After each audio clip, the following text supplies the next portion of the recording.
Ayatollah Khamenei, the supreme leader of Iran and all-around evil terrorist scumbag whose tentacles reached around the world into the rear ends of puppet groups like Hezbollah and Hamas, and who recently slaughtered thousands of his own people for protesting his demonic regime, was killed in a series of missile strikes by the United States and Israel. Ironic, since he loved reciting the mantras death to America and death to Israel more than he loved reciting the Shahada. Khamenei's assassination has led to endless tantrums on social media, but even if you've been following the hysterics, you probably have no clue how devastating this is to Muslims, both to Sunnis and Shias. It's almost impossible to overstate how traumatic the assassination of Khamenei is to Muslims, but as usual, everyone is completely missing the big picture. So I'm going to break down a few important ideas in Islam and a little bit of forgotten history, and when we put it all together with what's going on in Iran, you'll understand why the avalanche of apostasy is about to accelerate until it absolutely buries Islam. First important idea: Muslims are superior to non-Muslims. In Surah 98, verse 6 of the Quran, Allah declares, "Verily, those who disbelieve in the religion of Islam, the Quran, and Prophet Muhammad, from among the people of the scripture, Jews and Christians, and al-mushrikun," mushrikun are people who associate partners with Allah, "will abide in the fire of hell. They are the worst of creatures." Jews, Christians, and polytheists are the worst of creatures, according to the Quran. What about Muslims? In Surah 3, verse 110, Allah says to Muslims, "You are the best of peoples ever raised up for mankind." So, Muslims are the best of peoples, non-Muslims are the worst of creatures. Second important idea. It's built into Islamic thinking that when Muslims win a battle, it's because Allah is on their side.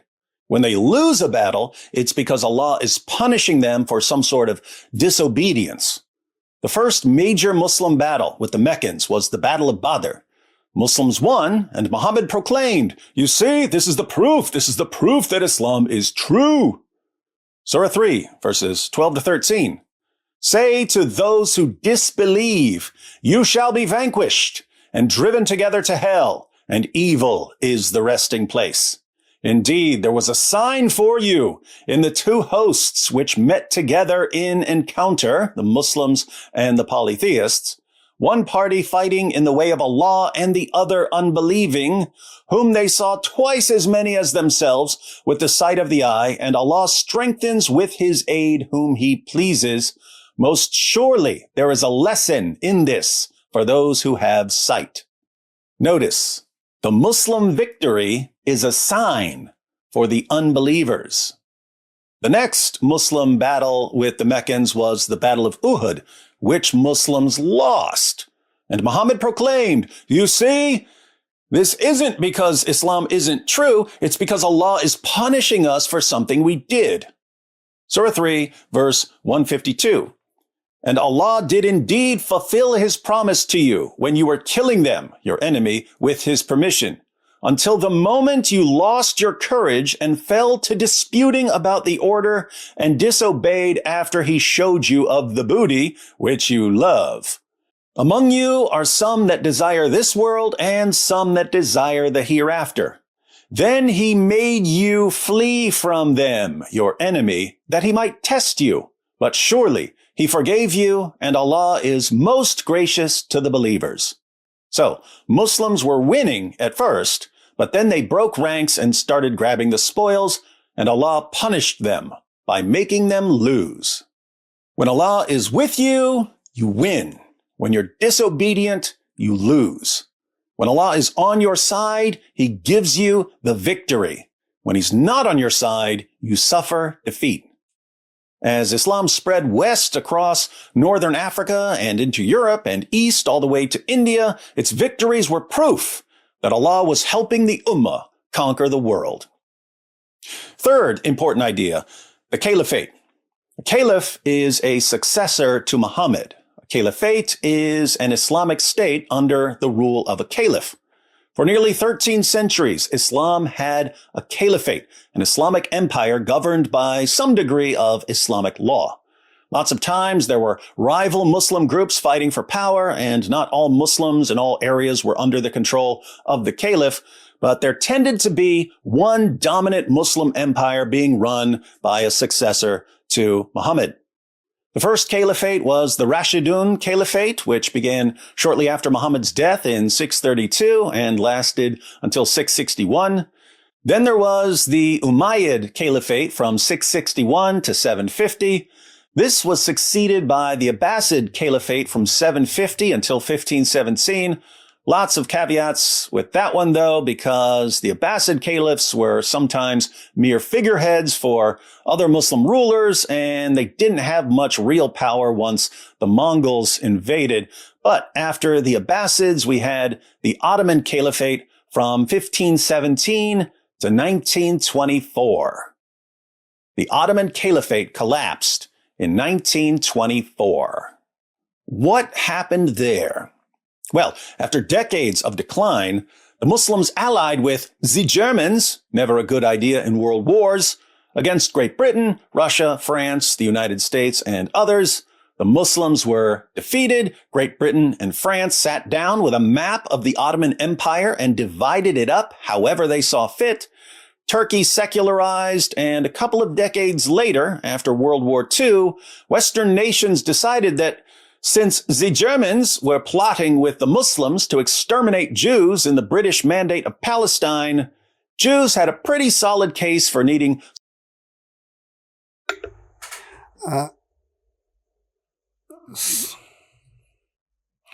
I didn't know that Hitler and Islam or Muslims plotted to annihilate Jews. Today I'm surprised to know. I didn't know that, so it has to come as a shock. I thought the story of Jews, it was only about Hitler and his background with his father and mother. Oh, I didn't know it was a plot. No wonder. Some small place where they wouldn't be at the mercy of jihadis. So, a tiny part of the Ottoman Empire was set aside for the Jews. The surrounding Muslim nations were enraged about Jews getting a strip of land that had previously been conquered by Muslims, so they attacked. And these surrounding Muslim nations, much like the Ottoman Empire, lost. This time, they were defeated by an army of Jews. Multiple Muslim nations were defeated by Jews. How did all of this affect Muslims psychologically? Let's just say they didn't take it too well. Think about those three ideas I mentioned earlier. Muslims are superior to non-Muslims, and yet Muslims in the 20th century were defeated over and over again by inferior non-Muslims. When Muslims win a battle, it's proof that God is on their side, and yet in the 20th century, Christians, Jews, and other non-Muslims were winning the battles and the wars. For 13 centuries, Muslims had a caliphate, and yet in the 20th century, they lost their caliphate, and there was nothing they could do about it. Caliphates had collapsed before, but prior to the 20th century, when a caliphate collapsed, it was immediately or eventually replaced by another caliphate. There was just a leadership change from one Muslim group to another Muslim group.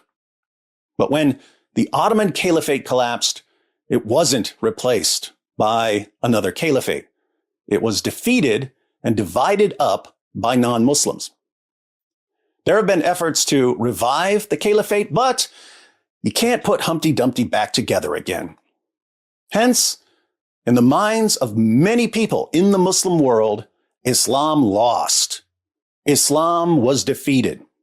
So Muslim nations started modernizing and westernizing. Even in places like Afghanistan, women started dressing like Europe.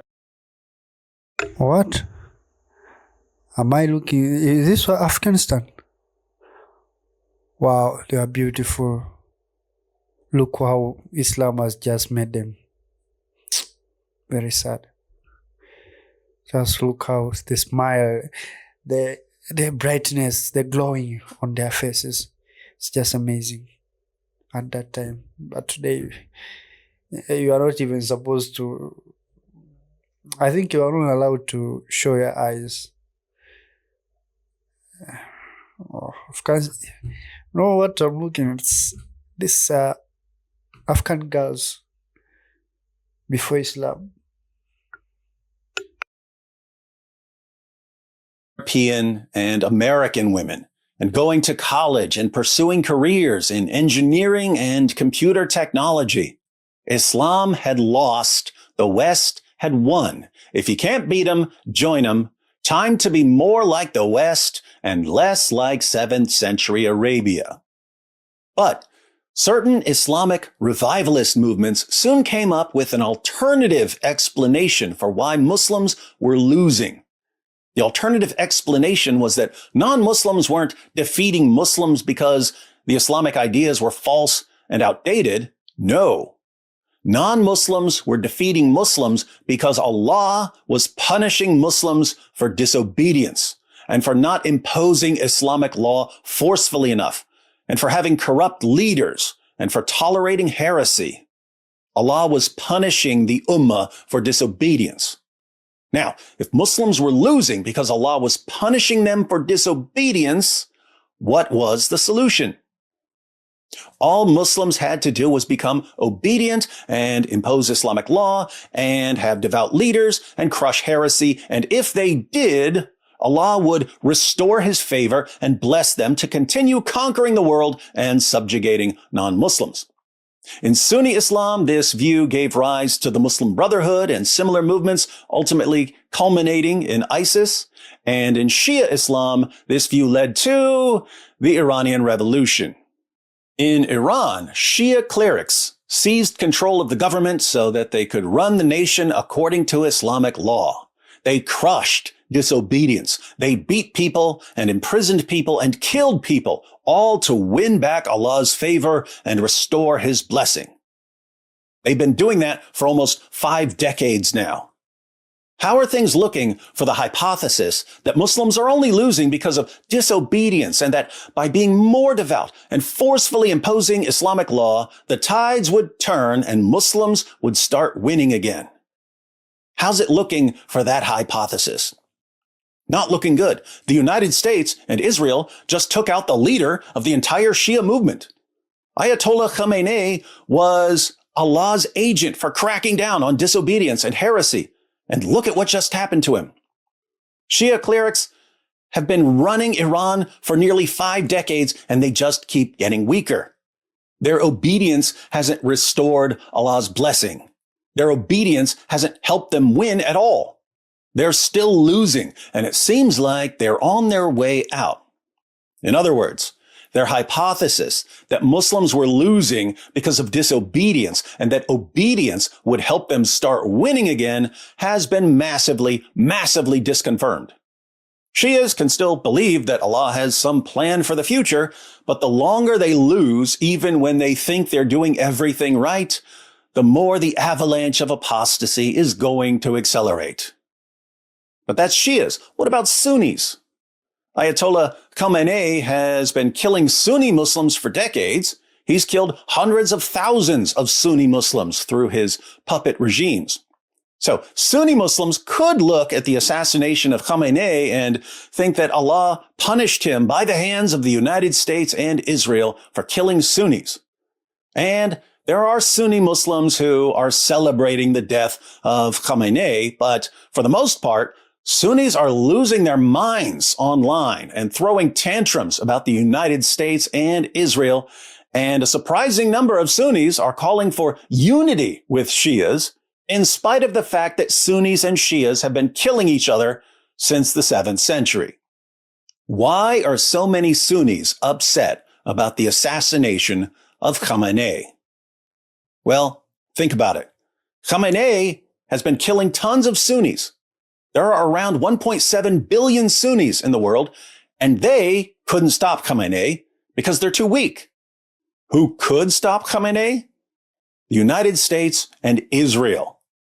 From a Sunni perspective, who should crush the Shia regime? Sunnis. But they couldn't. Who's actually crushing the Shia regime? Non-Muslims, both outside and inside Iran. Keep in mind, even though there are Christians and atheists and Jews and Muslims and so on in the United States, Muslims tend to think of the United States as Christian. And even though there are Jews and Christians and Muslims and atheists and so on in Israel, Muslims tend to think of Israel as Jewish. In Iran, there are all kinds of groups as well. There are Zoroastrians and Christians and atheists and Muslims. Most people in Iran are sick of the Shia regime. So, who's wrecking the Shia regime right now from a Muslim perspective?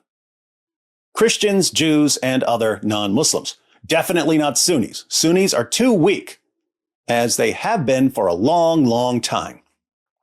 In other words, the assassination of Khamenei is a huge reminder to Sunnis that despite their numbers, they're still weak and getting weaker.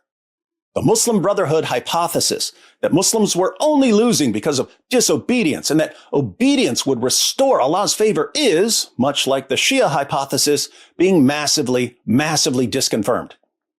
Muslims are throwing tantrums because they're looking around at the world and thinking, if Islam is true, this isn't the way things should be. And it's suffocating their confidence.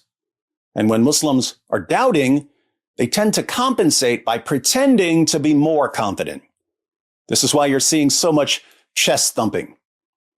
But make no mistake, losing their caliphate, being weak and helpless before inferior creatures like Jews and Christians, and seeing their alternative explanation destroyed is causing lots of them to lose hope.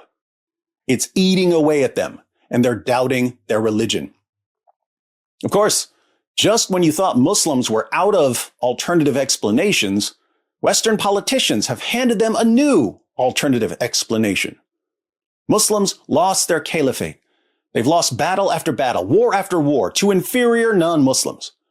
Their original alternative explanation was that Allah was simply punishing them for disobedience. But obedience hasn't changed anything, so that explanation is failing. But now, thanks to Western leaders, lots of Muslims are thinking that Allah has other plans for helping them conquer the world. Allah is the best of planners, and his brilliant plan now is to use the fact that Islam creates nations that no one wants to live in. So the people in these nations try to get out of there as quickly as possible and move to Western nations. Allah will use this process to keep sending Muslims to Western nations until Islam takes over major cities at first and then takes over entire nations. Muslims can only believe that this is Allah's plan because Western leaders keep bringing in Muslims and helping them take over cities. So, oddly enough, it's non-Muslims who are keeping the hope alive. If Muslims didn't have this immigrate, populate, and subjugate strategy as their new alternative explanation, they would have nowhere else to turn. So, now you understand why the assassination of Khamenei by non-Muslim nations is so traumatic to Muslims. Their main explanation for decades for why Islam is so weak has been that they just needed to be more devout to win back Allah's favor.